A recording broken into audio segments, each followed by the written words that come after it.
Not many people know this, but Meta just quietly released an 84-page document on how to use Reels for businesses and content creators, and they dropped some pretty interesting info you won't want to miss. Think research results from analyzing tens of thousands of Reels, tips, stats, templates, lists, and so much more to help us better understand what works and what doesn't. This document is a goldmine, so trust me when I tell you that you won't want to miss out on this value bump. We rarely get this type of info from Meta directly, so you best believe I read through every single word religiously, so you don't have to.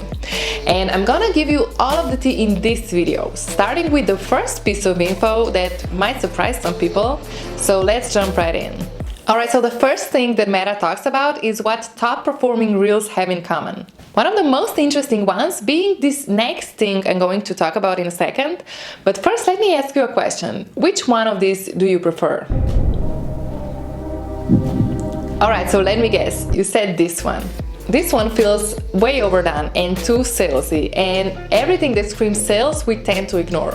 We're being bombarded with ads all day, every day, and if something feels overly pushy or sales-focused, we're more likely to tune it out. That's why these types of posts and ads not only perform better, but help build a better connection between your audience and your brand. Gone are the days of completely polished and overdone content and perfect graphics. People want authenticity, realness, and a touch of imperfection. They crave content that feels genuine, relatable, and down to earth.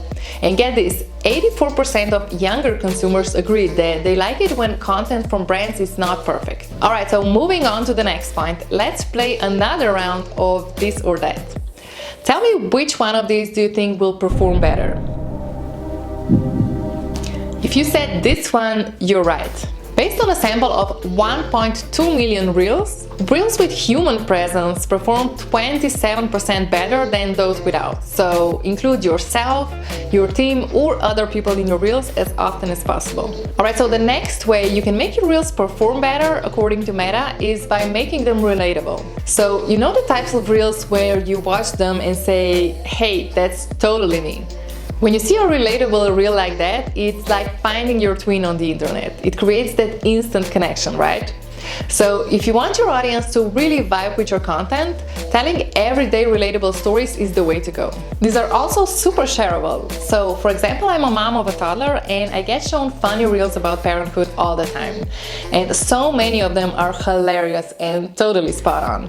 So I can't help but send them to my friends who are also moms and vice versa, because we're all going through similar situations, right? So if you can nail that feeling or a situation that your target audience resonates with, you've definitely got a winner. Alright, so the next quality of top performing Reels is that they're entertaining. So we already know that, right? But what are some things that make a Reel entertaining?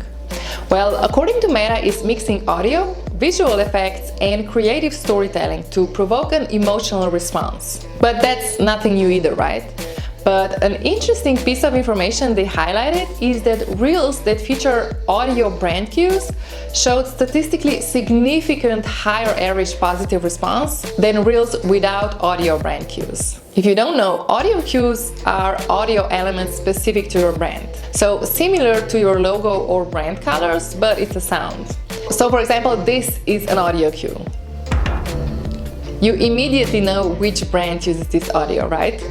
So think about incorporating an audio element specific to your brand into your Reels at the beginning or at the end. Alright, so the next thing top performing Reels have in common, according to Meta, is that they're digestible. So you want your audience to consume and understand your Reel quickly, right? Which is where text and stickers come in handy. According to Meta, Reels that feature text or stickers show a higher average of positive engagement compared to Reels without text or stickers. Alright, so now that we know what makes a top performing Reel, we want to know how to structure it. And Meta dropped some value bombs here too. So while structuring a Reel, Meta suggests you look at Reels as three-part sequences that have a beginning, middle, and the end. So it's no secret that top performing Reels capture your attention in the first few seconds, right? But capturing attention doesn't mean disrupting the viewer's experience. with, for example, something crazy like a huge logo. They give us a few examples of visuals and audio hooks that will get people to watch our videos. And the first one is using audio to break through, like for example, starting quietly and then pumping up the volume, or using voiceover instead of music, and also using sound effects. Another way to hook your audience in the beginning is to use camera movement. So you can start macro and then zoom out, or use a quick camera angle change. The next way of hooking your audience is including them in your reel. So start your reel by saying something like, "Ever felt like X happens when you Y?" Or "What type of X are you?" This will grab their attention immediately. You can also just offer value straight up. So start with something like, "5 things you didn't know about X." Or "Here's how I did X and how you can too." Or "Want to know how to do X?" Another great way to gain attention according to Meta is recreating a relatable situation by starting the reel by saying something like, "Does this look familiar? Then listen up." Or POV videos. "If this is you, then you need X." And another one is, "X shouldn't cause Y problem.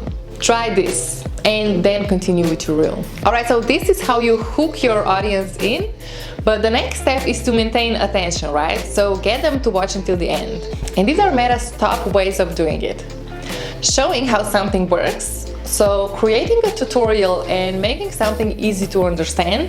Explaining how something works in real life. Or showing off your product. So showing different features and explaining the functionalities.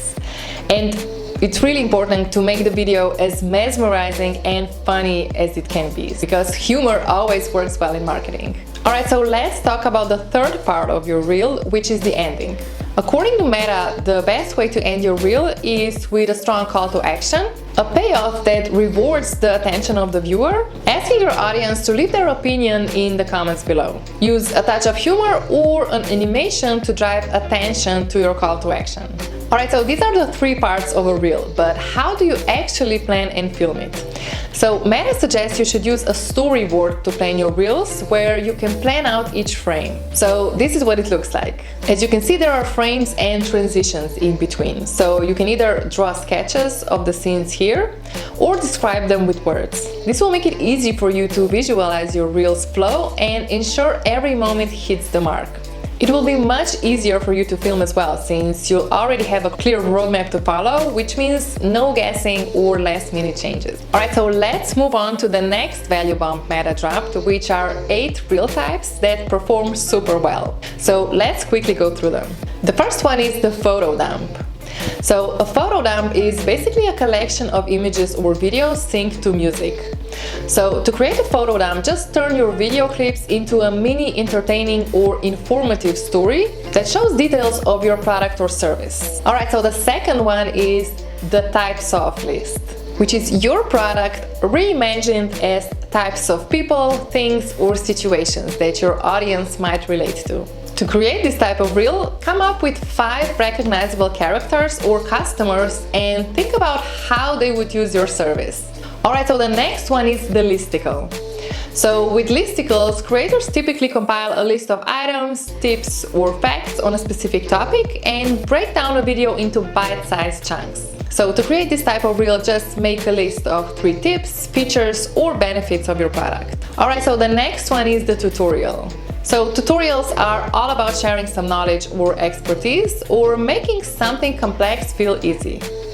So to create a tutorial, just think about common questions you get about how you use your product or service and put together a step-by-step overview of the answer. The next one is the before and after. So to create this type of reel, think about how your product or service changed someone's life. What does it look like before versus after? So Meta suggests using a comedic and relatable angle to it to make it even more interesting. Alright, so the next one is the POV, which stands for a point of view. So this type of reel is filmed from your perspective, giving the viewer a sense of being there in the moment and experiencing the events as they unfold.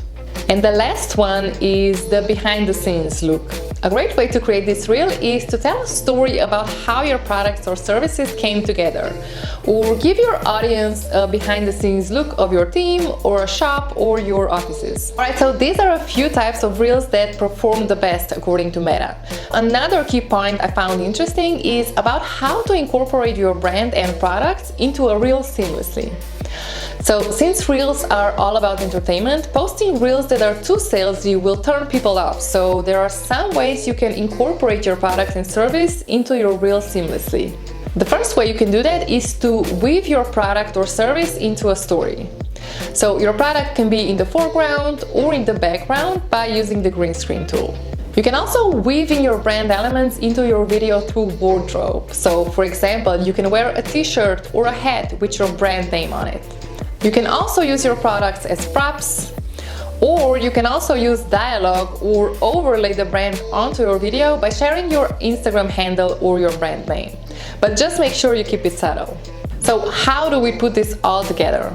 Well, Meta suggests having a creative brief template and also gives us an example which will make it even easier for you to plan a reel.